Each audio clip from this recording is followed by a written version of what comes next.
Assalamu alaikum students. Today our topic of discussion is Introduction to Biology, that is chapter number 1 FSC part 1.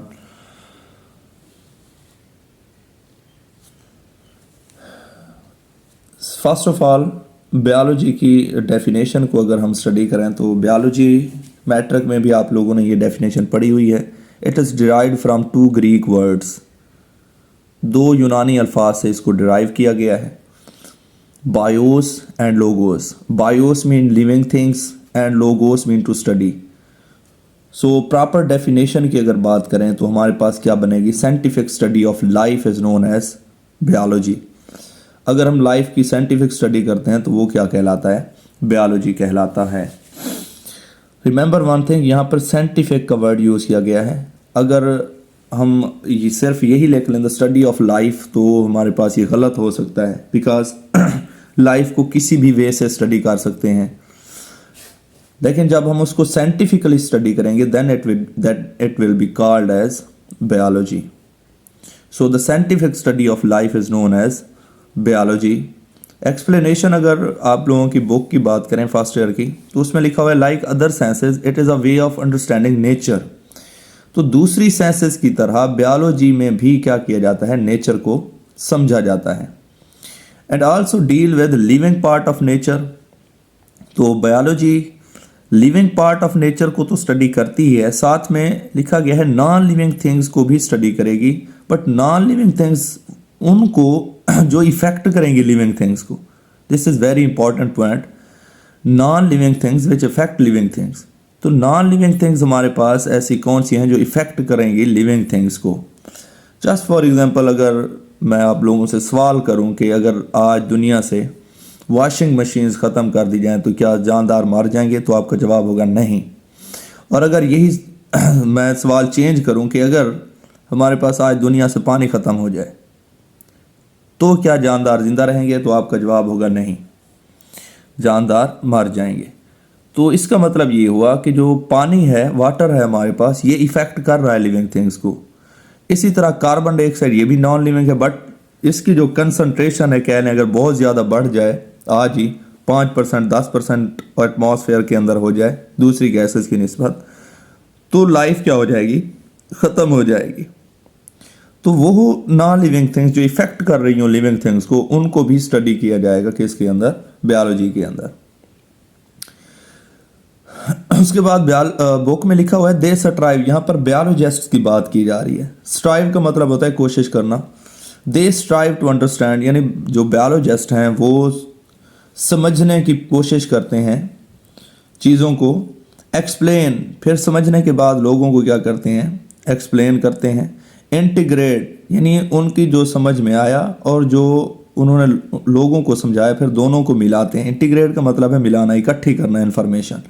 And describe, और फिर उसको बयान करेंगे किसी रिसाले या बुक की सूरत में. यानी वो पहले नेचर को स्टडी करेंगे, चीज़ों को स्टडी करेंगे, फिर वो एक्सप्लेन करेंगे, फिर वो उन दोनों चीज़ों को जो उनसे हासिल हुआ उसको क्या करेंगे? इकट्ठा करेंगे और फिर किसी रिसाले या किताब की सूरत में बयान करेंगे. किसको? Natural world of living things. जो लिविंग थिंग्स की क्या है? नेचुरल वर्ल्ड है. बुक में लिखा गया it is difficult to define life. Life को डिफाइन करना मुश्किल क्यों है? ये शार्ट भी आ सकता है because there are certain aspect, क्योंकि कुछ ख़ास पहलू ऐसे भी हैं किस चीज़ के? ज़िंदगी के. That lie beyond the scope of science of biology, जिनके ऐसे समझ लें सवालों का जवाब, या हम कह सकते हैं जिसको बायोलॉजी बयान नहीं कर सकती. That lie beyond the scope of science of biology, जिसका बायोलॉजी जो है ना जवाब, सवालों का जवाब नहीं दे सकती. Like answers to the question, जैसे कोई सवालों के यहाँ पर जवाबात नहीं दे सकती biology. What is the meaning of life? ज़िंदगी का मकसद क्या है? तो ये बायोलॉजी नहीं बताएगी या बायोलॉजिस्ट नहीं बताएगा. Why should there be life? यहाँ ज़िंदगी क्यों है ज़मीन पर? तो इसका भी जवाब हमारे पास बायोलॉजिस्ट नहीं देंगे. इसका जवाब कौन देंगे? फिलासफर्स या फिर थियोलॉजियन, जो मजहबी लोग हैं. बायोलॉजी मेनली डील्स, जो बायोलॉजी है या बायोलॉजिस्ट है वो मेनली किसको जो है ना स्टडी करता है? उन मैटर्स को स्टडी करता है जो relating to how life works, यानी उन तमाम मैटर्स को बायोलॉजिस्ट स्टडी करेगा जिसमें ये हमारे पास बताया जाएगा या भी ये पढ़ा जाएगा कि ज़िंदगी किस तरह काम करती है, यानी हमारे जो इंटरनल ऑर्गन्स हैं वो किस तरह काम कर रहे हैं या हमारे एक्सटर्नल ऑर्गन्स किस तरह काम कर रहे हैं। तो इसी तरह जानदारों के जो बॉडीज़ हैं वो किसकी बनी हुई हैं, किन एलिमेंट्स की बनी हुई हैं और किस तरह केमिकल रिएक्शंस होते हैं। तो ये सारी जो हमारे पास इंफॉर्मेशन है ये लाइफ के काम करने के हवाले से है। तो इसको बायोलॉजिस्ट क्या करेगा, मेनली स्टडी करेगा, ना कि उन सवालों के जवाब देगा जो उससे मुतालिक नहीं है, जैसे मीनिंग ऑफ लाइफ क्या है और यहाँ पर ज़िंदगी क्यों है। तो इनके जवाब नहीं देगा बल्कि उनके देगा जो उसके मुतालिक होंगे। तो बायोलॉजिस्ट के नज़दीक लाइफ है क्या, बेसिकली बायोलॉजिस्ट की भी यहाँ पर डेफिनेशन लिख दी है मैंने। पर्सन हु स्टडीज़ बायोलॉजी, वो शख्स जो बायोलॉजी को स्टडी करता है वो बायोलॉजिस्ट कहलाता है। तो बायोलॉजिस्ट के नज़दीक life is a set of characteristics that distinguish living organisms from non living objects including dead organism. तो बेसिकली लाइफ एक एक बायोलॉजिस्ट के नज़दीक कुछ खसूसियात का क्या है, कैरेक्टरिस्टिक्स कहते हैं खसूसियात को, एक ऐसा सेट है, मजमुआ है जो कि मुमताज़ करती हैं। डिस्टिंग्विश का मतलब है फ़र्क करना, मुमताज़ करना लिविंग थिंग्स को किससे, नॉन लिविंग थिंग्स से। तो ऐसा कैरेक्टरिस्टिक का सेट हमारे पास जो लिविंग थिंग्स को और नॉन लिविंग ऑब्जेक्ट्स को क्या करे, डिस्टिंग्विश करे, वो हमारे पास क्या कहलाता है, लाइफ कहलाता है। तो ये अक्सर शार्ट क्वेश्चन भी आ जाता है, write down the characteristics of life of living organisms भी आ सकता है, कैरेक्टरिस्टिक्स ऑफ लाइफ भी आ सकता है। तो कैरेक्टरिस्टिक्स ऑफ लाइफ हमारे पास क्या है कि जो जानदार हैं, लिविंग ऑर्गेनिजम्स हैं, ये हाईली ऑर्गेनाइज्ड होते हैं, यानी इनमें एक ख़ास तरतीब पाई जाती है। ऑर्गेनाइजेशन का मतलब तरतीब, जबकि नॉन लिविंग थिंग्स में ये तरतीब मौजूद नहीं होती। कम्प्लेक्स एंटिटीज़ हैं, यानी पेचीदा अजसाम हैं। एंटिटीज़ यहाँ पर अजसाम को कहा गया है, पेचीदा अजसाम पर मुश्तमिल है, पेचीदा अजसाम। कंपोज ऑफ वन और मोर सेल्स, एक या एक से ज़्यादा सेल्स पर क्या होते हैं, मुश्तमिल होते हैं जानदार, जबकि नॉन लिविंग थिंग्स सेल्स पर मुश्तमिल नहीं होती। कंटेन जेनेटिक इन्फॉर्मेशन, इसके अलावा लिविंग थिंग्स के अंदर जेनेटिक प्रोग्राम प्रेजेंट होता है, जैसे डीएनए वगैरह प्रेजेंट होता है। Can acquire and use energy, acquire का मतलब है हासिल करना या रखना, यानी एनर्जी को जानदार हासिल भी करते हैं और फिर उसको क्या करते हैं, इस्तेमाल भी करते हैं। Can carry out and control numerous chemical reactions, तो बहुत सारे, न्यूमरस का मतलब होता है लातादाद, जो केमिकल रिएक्शंस हमारी या जानदारों के अजसाम के अंदर हो रहे हैं। जानदार इवन अगर सिंगल सेल पर भी मुश्तमिल है तो उसमें हज़ारों केमिकल रिएक्शंस हो रहे होते हैं। तो केमिकल रिएक्शंस का होना और उन केमिकल रिएक्शंस को कंट्रोल करना, ये भी क्या है हमारे पास एक कैरेक्टरिस्टिक है लाइफ की। इसके अलावा जो जानदार हैं they can grow in size, ये साइज़ में भी क्या करते हैं, ग्रो करते हैं। आप लोगों ने देखा होगा बेटा कि एक जो बच्चा है वो पैदा होने के बाद ऐसा ऐसा बड़ा हो जाता है। इसी तरह एक जो छोटा सा आप सीड ज़मीन के अंदर ग्रेन करते हैं, बोते हैं, तो वो जो है ना पहले छोटा सा पौधा उसमें से निकलता है, वो पौधा देखते ही देखते ऐसा ऐसा बड़ा हो जाता है। तो इसका मतलब ये हुआ जो जानदार हैं वो साइज़ में क्या करते हैं, ग्रो करते हैं।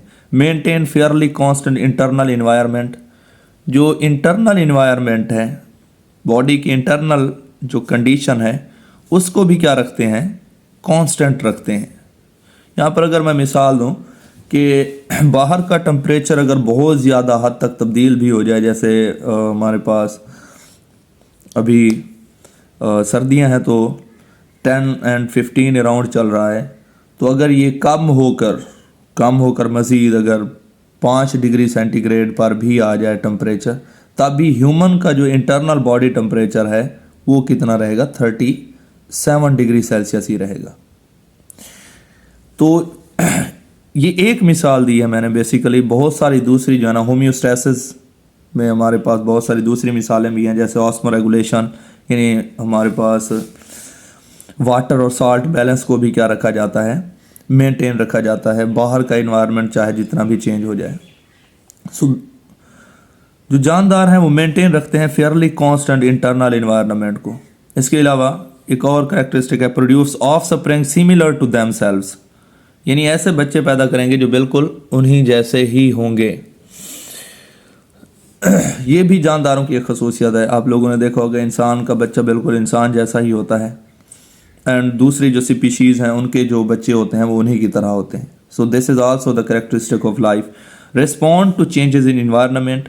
और माहौल के अंदर जो आने वाली तब्दीलियां हैं इन्वायरमेंट के अंदर, तो उनको रिस्पॉन्ड करना भी हमारे पास एक लाइफ की क्या है, कैरेक्टरिस्टिक है। जस्ट फॉर एग्जांपल, अगर बहुत ज़्यादा सर्दी हो गई है तो हमारे गूज बम्प्स हमारी बॉडी में बनना, ये चेंज रिस्पॉन्ड टू चेंज है। इसी तरह अगर बहुत ज़्यादा गर्मी पड़ गई है तो स्वेटिंग यानी पसीने का आना, ये भी क्या है, इन्वायरमेंट के अंदर जो चेंज आ रहा है उसका क्या है, रिस्पॉन्ड है। So these are the characteristics. और ये कैरेक्टरिस्टिक्स जिस भी चीज़ के अंदर प्रेजेंट होंगी वो हमारे पास क्या होगी, लिविंग थिंग होगी। So this is our first lecture. जो अगला लेक्चर है वो हम जो है ना नेक्स्ट क्या करेंगे, स्टडी करेंगे। एक बात बेटा याद रखें, आप लोग इन लेक्चर्स को जो है ना ध्यान से जो है ना पढ़ें और बुक साथ रखा करें, या फिर जो है ना कोई नोट बुक साथ रख लिया करें और पॉइंट्स को लिखते जाया करें। एफएससी अगेन मैं बता रहा हूँ, ये बहुत ज़्यादा जो है ना इसमें डिफरेंस है। मैट्रिक के हवाले से अगर बात करें तो मैट्रिक और एफएससी में बहुत ज़्यादा फ़र्क है।